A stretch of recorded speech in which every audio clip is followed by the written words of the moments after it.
Goal!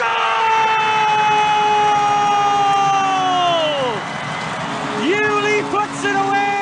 Welcome to another edition of Clan Chat. Aaron Murphy, delighted to be joined by Cole Ully here on this latest edition and all the way from Calgary, Alberta. We were just talking about a few things off camera there, but I always find it interesting to know because I know if you grew up a Flames fan, maybe it was hard to cheer for the Oilers in the Stanley Cup final, but were you cheering for Connor McDavid and the guys in Game 7? I was, yeah. I've been a McDavid fan for a while, so I always like watching the best players play. So I was rooting for them the whole way, all season. And yeah, it was tough for them to lose in Game 7, but what a series. And did the excitement, I mean, a couple of your new teammates are closer to Edmonton, like Chris McCabe said Edmonton was just bonkers throughout the Stanley Cup final. Did the excitement kind of blend over into Calgary as well? I think certain like bars and stuff, but like the true Flames fans would never ever cheer for the Oil. So it's kind of like frowned upon to bandwagon hop, I guess. But I'm not really a through and through Flames fan, so I didn't have to worry about that. But it wasn't there was nothing crazy going on downtown. There was a few bars that would be like all Edmonton, but other than that, nothing. You think back to 2013, you're drafted by the Dallas Stars, 131st overall, I believe, and so you must cheer for the Stars a little bit as you see them in the playoffs as well, or do you have you turned the page, or are you still a Stars guy? Well, they never qualified me, so no, I don't cheer for them. You think back to that draft day, though, because we've talked to a few of your teammates, and over the years in my line of work, whether it's the TV or now working with the Clan, and you talk about those special days. Is that a special moment in your career? Because hearing your name at a draft or knowing that you were drafted in the top league in the world, it's special. Yeah, I think I didn't go to the draft or anything like that. I just stayed home with my family and kind of watched on TV and then got a phone call. But yeah, it was so special, I guess.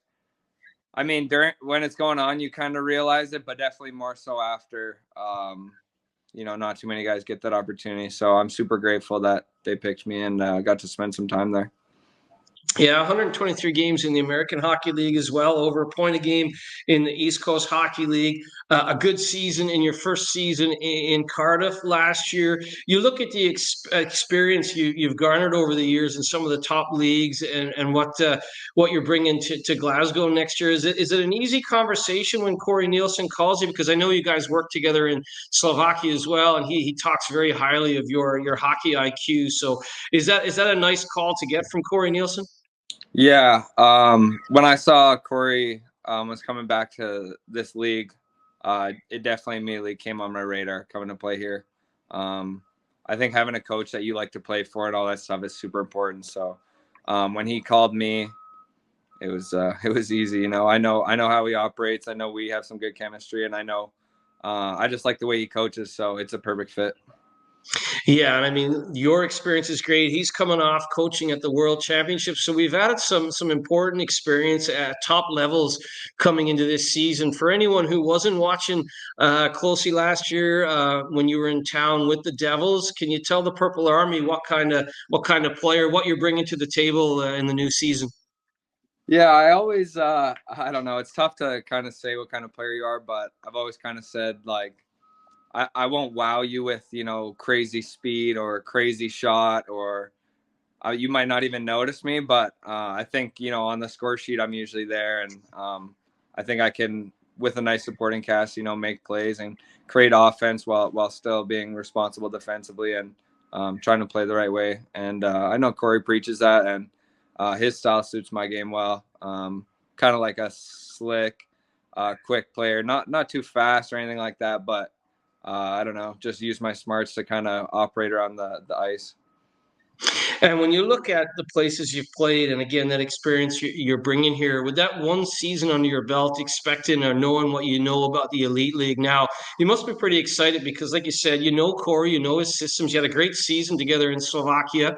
And now you've had that one season in the Elite League because a lot of new imports, they get caught out by perhaps how good the Elite League has become. You've got a year under your belt and you're coming together with a guy you really like playing for. So you must be looking for a huge season. Yeah, yeah, I definitely was surprised with the level of hockey. I know the league's garnered quite a bit of respect, but you never know coming in. But very, very good hockey. So I'm hopefully more prepared for that this year. And last year I was coming off hip surgery, so was still trying to manage that. And it's going to be really nice to have a full summer here under my belt to get ready for hopefully a good season. And what does the off-season training regimen look like for you in Calgary? There, a lot of the fans love to know what the players are doing during the off-season to prepare for an upcoming season. Yeah, so I go to Orca Performance. I'm actually wearing their it's like a physio performance gym, and Matt Caruth is in now. A few guys from the Del 2 in my group. Jamal Watson, who played in Guildford, I work out with him. He's a great player. And we just kind of do Monday to Friday in the morning, and then probably start skating up this week, and then ramp it up as it gets closer to August. With the schedule being so grueling, I find it better to stay off the ice a little bit more, especially with my hip stuff. So lots of off ice stuff, rehab stuff, mobility, just kind of like getting the body ready for the season versus, trying to put on too much muscle or all that, just trying to be healthy. And you look at it as well, like Corey calls you up and says, look, really enjoyed working with you in Slovakia. He's obviously told you what he expects. You know what to expect from him, but does he kind of say to you, I loved watching you play in Cardiff last year, so let's get the deal done here? And he knows you're coming off hip surgery and all that, but he knows what to expect. So again, you're coming together with someone you're real comfortable with. Yeah, I think, like I said, it's huge to have a coach that, you trust and you want to play for and all that. So that's a big part of why I wanted to come to Glasgow. I know I talked to some guys that played there last year too, and they loved it. So when you're hearing that and the coach really wants you, that's the main thing, is you want to be wanted, right? And you want to be used as a key guy was my thing. And so easy decision for me. Watling still with it. Ully battling. Ully shoots. Ully scores! It's going to be a cool season, I think, because Corey's won everything in the Elite League, right? He's got the league title, the playoff titles, certainly the Challenge Cup titles. The only guy to win the Continental Cup with an Elite League team. So a lot of sort of things to look forward to and positives to look forward to. But aside from the coaching staff, and Mike Sorrent is a nice addition as well, are there any of the signings, any of the guys that you've seen Corey put pen to paper with that you're really excited to play with?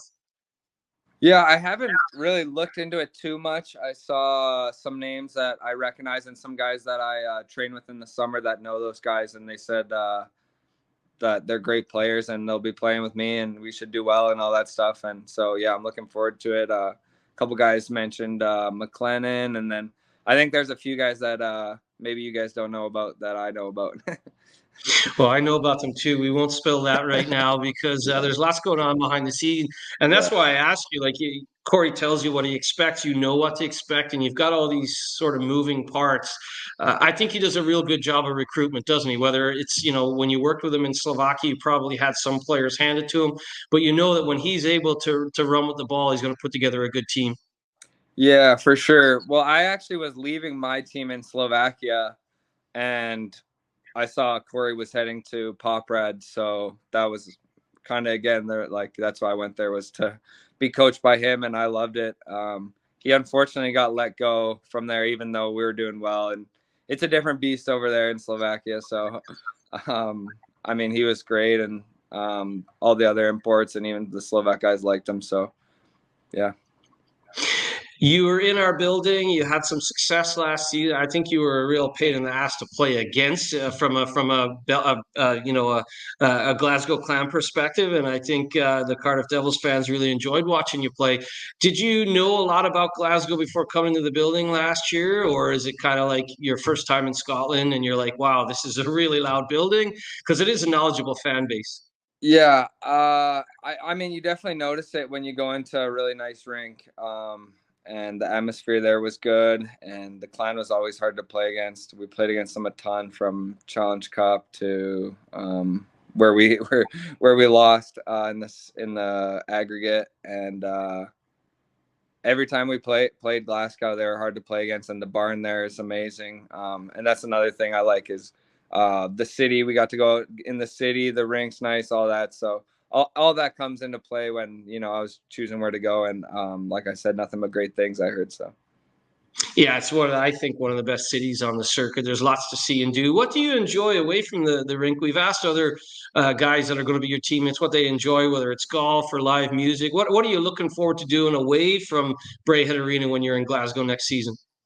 I don't know. I haven't. I mean, I'm focused on the on ice stuff when it comes to that time of year. But in my spare time now, I love to golf all the time. Don't golf too much during the season. I might try to get out on some of those, you know, the historical courses out there. But during the season, usually just try to focus on my job, you know. So outside the rink, not too much. I'll have my girlfriend there with me this year.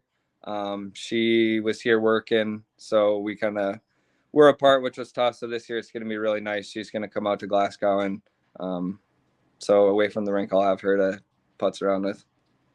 Well, and last year we made sure as well, and certainly it's one of the things the new ownership wants the wives, girlfriends, if anyone has kids, to be well taken care of on game night. So your partner will certainly, I think, enjoy being a part of that on game night when you're worried about goals, assists, and wins. She can enjoy watching you at Braehead Arena.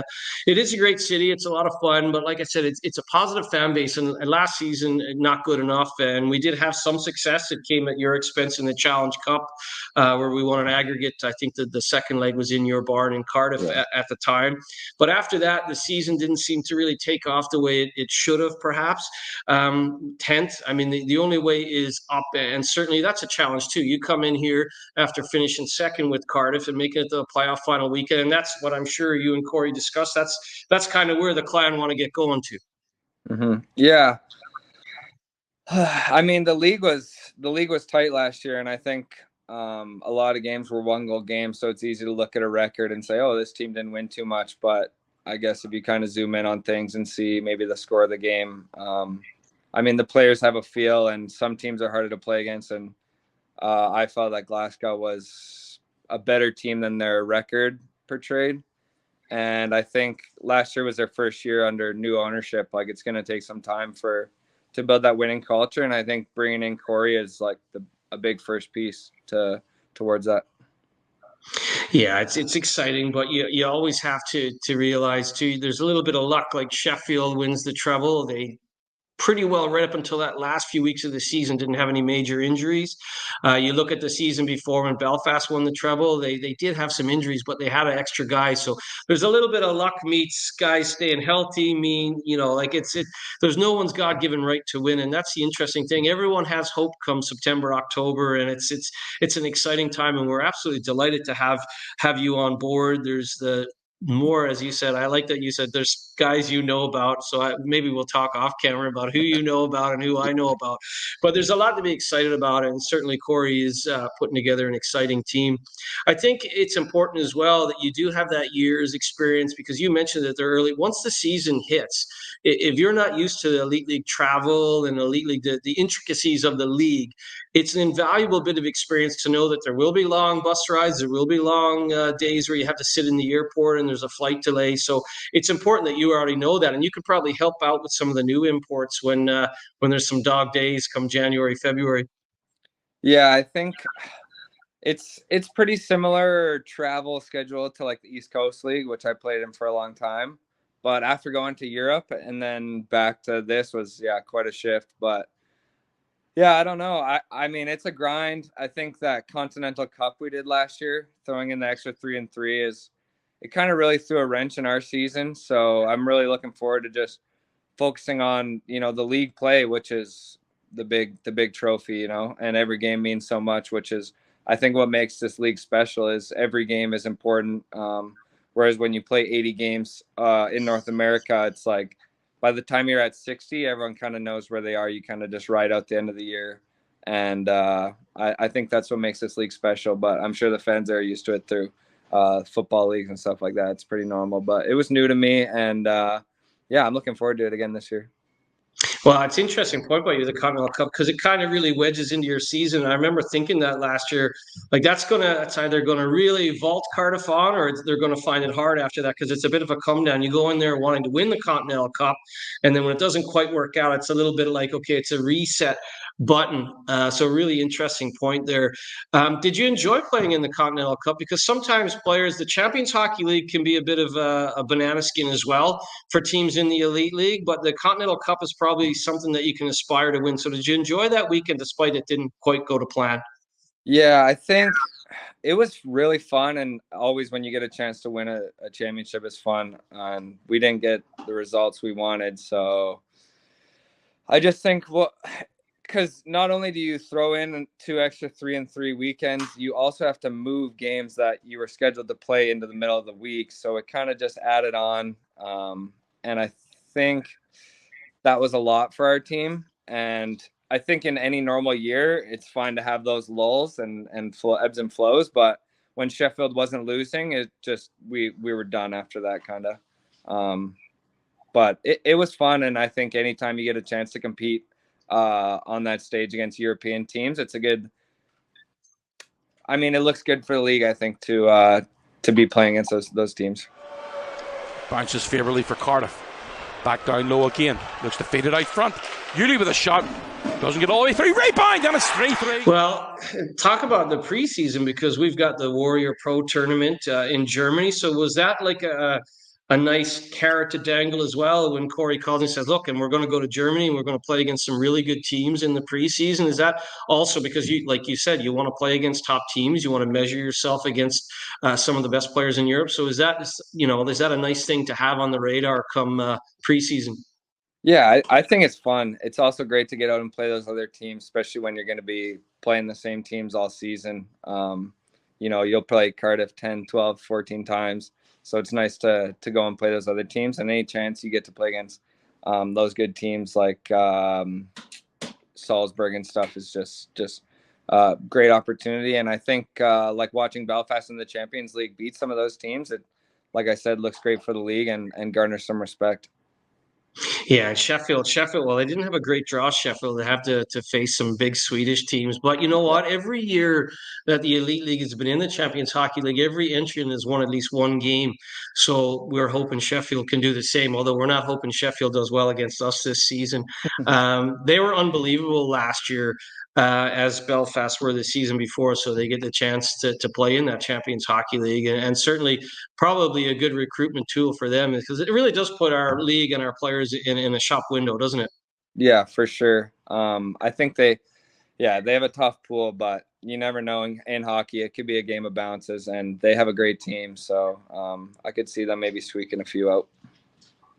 When we focus now back on the clan, and certainly we want to be better than 10th as we were last year, and certainly want to get to that playoff final weekend. We talked a little bit off camera there. I mean, that playoff final weekend, when you're trying to explain it to someone, it's like something that you can't really explain. It's a festival of hockey, and a couple of wins can get you a trophy, even if you finished 5th or 4th in the league. So did you find your first experience with the playoff final weekend to be kind of strange, wonderful? What did you take away from it? I wouldn't say it was strange. It's definitely a bit different, but I've played in like playoff series and, game 7s and all that stuff. It kind of has that similar feel where it's like you either win or your season's done, which, those are the funnest games to play in. So that was kind of the feeling I had going into the semis. And then unfortunately we lost in overtime. And, but yeah, it definitely hits when you get there. When I signed, I was like, oh, they have like this little playoff weekend, like, it's not even a series or anything, but when you're in it, you're like, this is big. You want to win it, like, all that stuff. So it was disappointing to lose, but it's a great weekend. The atmosphere was crazy, and hopefully we can be there again this year. Were you surprised? Because look, you've played in some of the best leagues in the world, and you've been in all sorts of barns across North America. Were you surprised by the fan support in the Elite League? I wouldn't say surprised, because I kind of had heard that the fans are very passionate over there. Especially I remember when I signed in Cardiff, they were like, don't tell anyone. And the next day it was already in the rumors. So I kind of got a taste for it right away. And then definitely the social media stuff the fans sending messages and following you and all that stuff. So yeah, from like in the Europe leagues, you don't really get that kind of passion. I feel like, I mean, they're passionate obviously in like the top leagues, SHL, that kind of stuff. But a lot of those leagues make their money off like the betting websites, betting money. So it's not so much the fans in the seats, where I feel like this league is super attendance oriented. And so more fans in the stands, better atmosphere and all that. So I love it. And I love how love looking at the Twitter and seeing what they're saying about me. Yeah, it's crazy. I won't say the player's name, but a few years ago when I was doing a lot of the TV and I talked to a player, I think he signed in Cardiff actually. And his Twitter following went from like 1,000 to 4,000 in a few weeks. And he was just like, this has to be a joke. Yeah. Like it's crazy that fans are that engaged. And I guess you have to be careful to some degree, because all of a sudden you could be talking to a fan and then it's on social media. But the passion is unparalleled. And certainly the Purple Army, they were really excited when your name popped up officially last night. I don't think it got out to any of the rumor pages, which is good. But we certainly, when we released it last night or the night before, it was met well. Did your Twitter following amp up with Scottish followers there? Yeah, I got to go through it. I'm on private, so I got to look through and let everyone in. But I think I got quite a few. I wasn't on my phone too much yesterday. Just spent time, with my girlfriend and stuff because it was Canada Day. So. Yeah, well, happy Canada Day. Keep your Twitter or X or whatever the heck it's called now. Oh, Keep yeah, it private. Yeah. That's my advice to you. Yeah. Keep it private for the next little while, at least until it kind of subsides. But the excitement is real, and you want the fan base to be excited about Cole Ully coming on board. You want the fan base to be excited about Landon Bowe, and that's interesting because we got a couple of ex Dallas Stars picks there, you and Landon Bowe, and you can certainly talk shop when you get together and we're at the Warrior Pro tournament. Do you have a message for the Purple Army before we let you go and spend some time, some quality time with family and friends? A message to the folks that'll be cheering you on at Braehead Arena. A message for the fans. I don't know. I mean, I'm just looking forward to doing my best and hopefully bring whatever I can to the team, and they can do the same. Bring the best energy you can. That's all we can ask, and we're going to put our best foot forward. I know every guy's going to give it everything they have this year, so I'm looking forward to it. Well, Cole Ully, it was an absolutely pleasure to talk to you. Enjoy the rest of your summer in Calgary. Enjoy the preseason training, and we'll see you come Germany at the Warrior Pro tournament. Awesome. Sounds good.